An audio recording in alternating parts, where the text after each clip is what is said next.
eras during the Weimar Republic, Germany was in economic catastrophe. A few short years later, they have a war machine that's taking on the world. How did this come about? Anyone else? Well, let's ask the Bush family.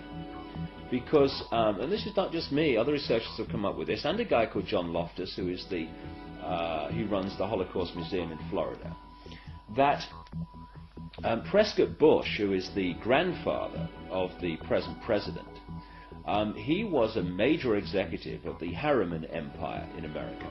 And they had a company called the Union Banking Corporation, the UBC, which interfaced with the banking and steel empire in Europe of a guy called Fritz Thyssen, who was named at places like the Nuremberg trial and elsewhere as a major funder of Adolf Hitler and the Nazis. And what Prescott Bush, who was the key executive in the Union Banking Corporation, was doing was funneling money and other resources through the UBC into Thyssen's empire, and then it went to the Nazis, and that's where the war machine came from, also through the Bank of England. Only yesterday, every business, every profession was part of Hitler's system. The doctors, technicians, clockmakers, postmen. Practically every German was part of the Nazi network. They believe they were born to be masters, that we are inferiors, designed to be their slaves. A number of companies in which Prescott Bush was involved in were closed down during the Second World War under the Trading with the Enemies Act. William S. Farish, whose grandson is now Bush's ambassador to Britain, William S. Farish III, very close friend and horse interbreeder with the Queen of England. His grandfather, William S. Farish, was president of Standard Oil, the Rockefeller Oil Company, when it was exposed as supplying the Nazis with oil during the Second World War, while they were supposedly in conflict with America. So what you had then was this CIA, British intelligence operation called Project Paperclip, which was to get the Nazis, the major Nazis, with all and a lot that with tremendous knowledge that are not registered by history, out of Germany so they would be safe, and into South America and North America to continue this agenda up to the present day. And so this is why you have Nazi after Nazi turning up as founders and creators of NASA and all these other institutions, the CIA, that appeared immediately after the Second World War.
In 2003, the skeptical magazine Fortean Times claimed that no such craft or Nazi secret space program had ever existed.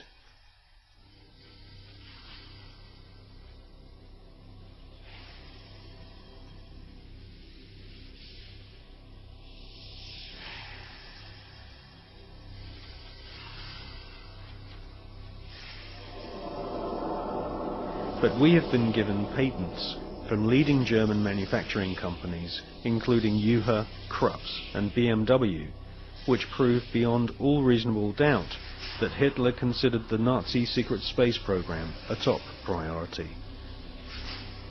And more than 15 billion Deutschmarks were spent developing craft of all shapes and sizes. Secret memos from SS officers revealed that Werner von Braun and Hitler both believed that there were alien civilizations in the universe, and it was their intention to not only conquer all nations on planet Earth, but to also colonize the Moon.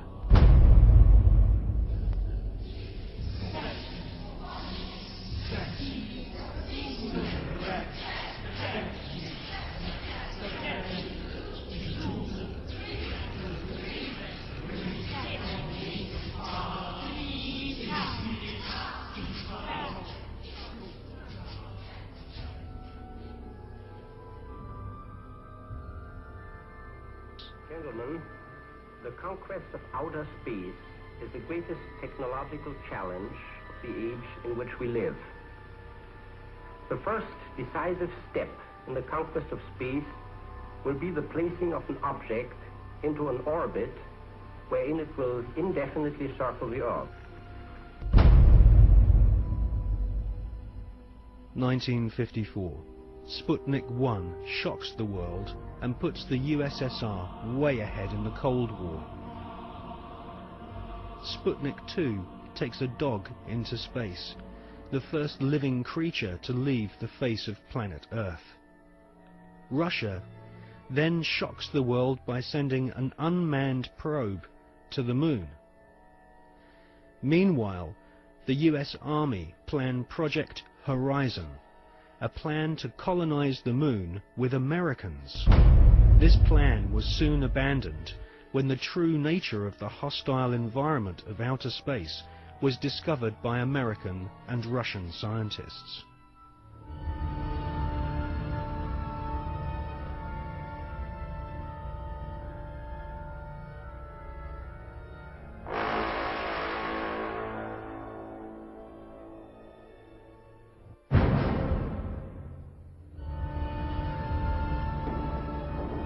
(1958). Spectacular rocket failures destroy American morale.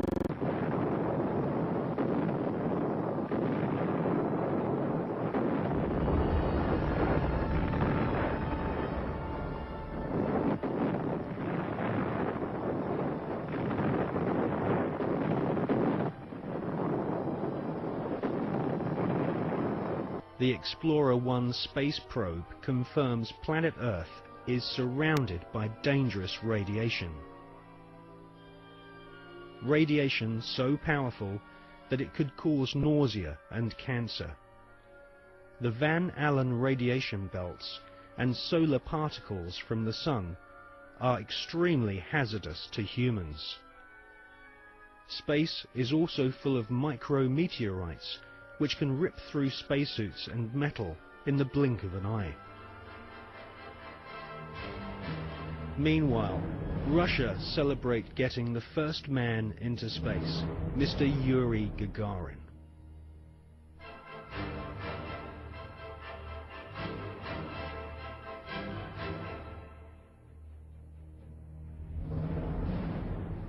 There was already a parallel space program, and it had been continuing from even before the time that NASA was created in 1958. October 1958, NASA were incorporated by President Eisenhower.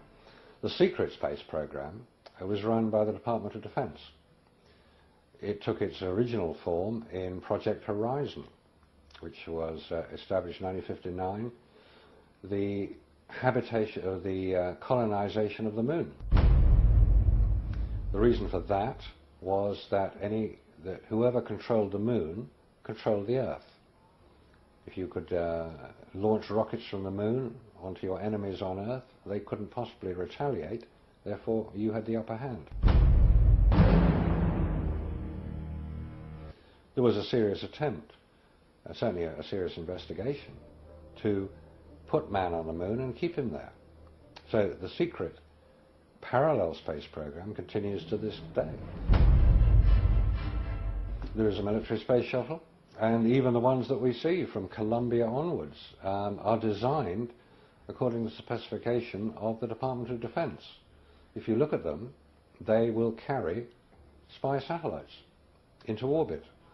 And if you want to know what a spy satellite looks like, the Hubble telescope is one. That is the design of what's called the KH-12, the keyhole satellites, which are used today over enemy territory, which is presumably any territory that is not American. Regardless of the dangers of radiation, and without having spacesuits nor spacecraft which can protect the occupants from radiation, NASA convinced the American people to pay $40 billion for the space program.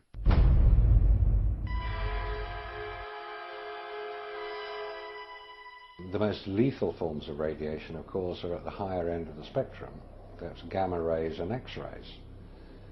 We know what ultraviolet can do. If you stay out too long in the sun, you get sunburn and skin cancer and die, and it's all very sad. But gamma rays, and X-rays especially, are particularly lethal to humans, unprotected humans. There was no protection that I have been able to identify. I've found no reference to it. I found nothing that will tell me what level of protection is offered, so I have to assume none was. I've contacted the manufacturers of the spacesuits, and they said there was no radiation protection built into the spacesuits. Because I asked them if these same spacesuits could be used by technicians to go to Chernobyl or 3 Mile Island, because the nuclear reactors produce the same radiation as produced in space. They said no, not advisable, no protection. Ex-Nazis were now in charge of vast amounts of tax dollars. In today's value, the Nazis at the heart of the NASA space program were given more than $600 billion. All NASA had to do was announce a new space project, and the money was handed over so that the American government could save face in the Cold War. Alan Shepard and John Glenn were blasted into space using equipment which was still in the prototype stage. John Glenn reports UFOs to Mission Control, which he describes as looking like fireflies, similar to the Foo Fighters reported by pilots during World War II. Werner von Braun and Hermann Oberth were later to confess that they both believe alien life forms exist and may have already visited planet Earth in the past. NASA soon learned that we are not alone in the universe.